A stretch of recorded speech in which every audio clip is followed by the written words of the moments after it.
Hello everyone, welcome to GK Today. All the videos of GK Today are absolutely free and available on GK Today's YouTube channel. And if you are looking for interactive quizzes in text and also their solutions, please download GK Today's Academy Android app. We have several free and paid courses in that app.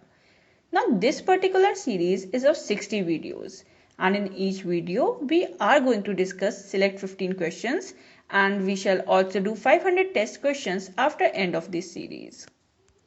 Now let's start with the questions on Indian polity. So the first question is, in which year first general elections to Lok Sabha were held in India? So you have the following options and the correct answer is option D, that is 1951.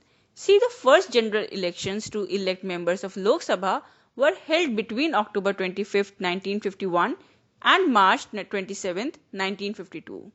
The result was election of India's first Lok Sabha and the election was won by Indian National Congress and consequently Jawaharlal Nehru became India's first democratically elected Prime Minister. Now the next question is, in which year two additional commissioners were appointed for the first time in Election Commission of India? So you have the following options and the correct answer is option C, that is 1989. So the Election Commission of India consists of Chief Election Commissioner and two election commissioners. For the first time, two additional election commissioners were appointed on 16 October 1989, but this served only for a short tenure till 1st January 1990.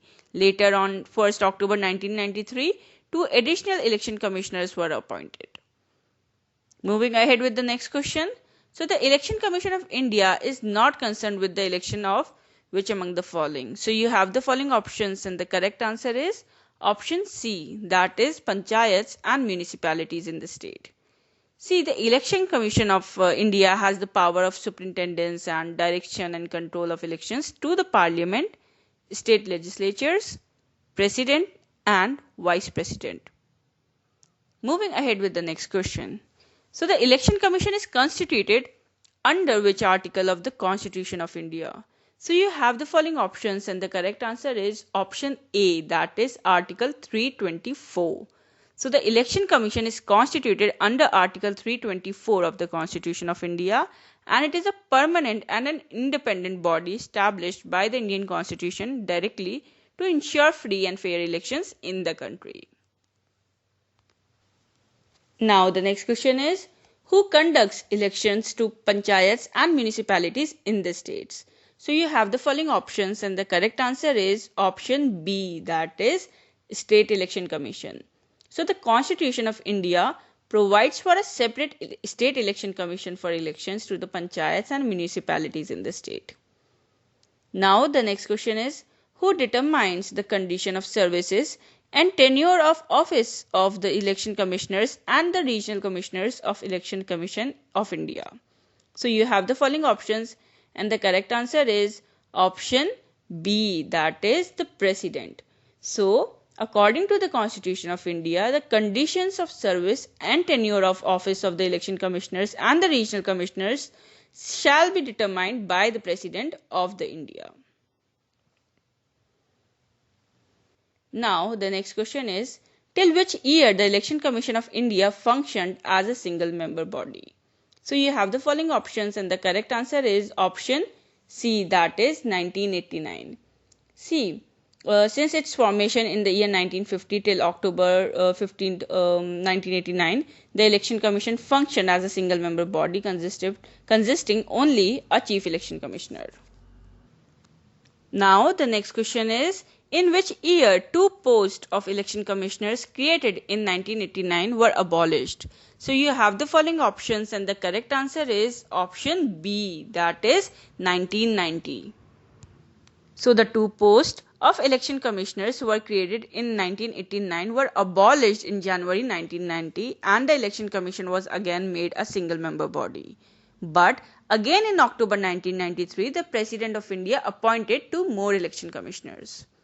Now, the next question is, who is authorized to remove the Chief Election Commissioner? So you have the following options and the correct answer is option D, that is the President on the basis of a resolution passed to that effect by both the houses of parliament with special majority. See, basically, according to the Constitution of India, the Chief Election Commissioner can be removed by the President of India on the basis of a resolution that is passed to that effect by both the houses of parliament with special majority. Moving ahead with the next question. So, who notifies the dates and schedules of the elections in India? So, you have the following options and the correct answer is option D, that is Election Commission. See, the Election Commission of India performs the functions of notifying the dates and schedules of the elections, and it also scrutinizes the nomination papers. Now the next question is, from where are the deputy election commissioners drawn? So you have the following options and the correct answer is option B, that is they are drawn from the civil services. So the Election Commission of India is assisted by the Deputy Election Commissioners, and these Deputy Election Commissioners are drawn from the civil service and are appointed by the Commission with tenure system. Now the next question is, who appoints the Chief Electoral Officer who assists the Election Commission at state level? So you have the following options and the correct answer is option A, that is Chief Election Commissioner. See, at the state level, the Election Commission of India is assisted by the Chief Electoral Officer. He is appointed by the Chief Election Commissioner in consultation with the state government. Moving ahead with the next question, who acts as the District Returning Officer at the district level? So you have the following options and the correct answer is option C, that is Collector. See, at the district level, the Election Commission of India is assisted by the collector who acts as the district returning officer. He also appoints a returning officer for every constituency in the district. Moving ahead with the next question. So, who prepares a roster for publicity of the policies of the political parties on radio and TV in times of elections? So, you have the following options and the correct answer is option D, that is the Election Commission. See, the Election Commission of India prepares a roster for publicity of the policies of the political parties on radio and television in times of elections in India. Now the last question for this video is, the Election Commission advises which of the following on matters relating to the disqualifications of the members of the state legislature. So you have the following options and the correct answer is option A, that is Governor. See, the Election Commission of India advises the governor of the state on matters relating to the disqualifications of the members of the state legislature. It also advises the President of India on matters relating to the disqualifications of the members of parliament.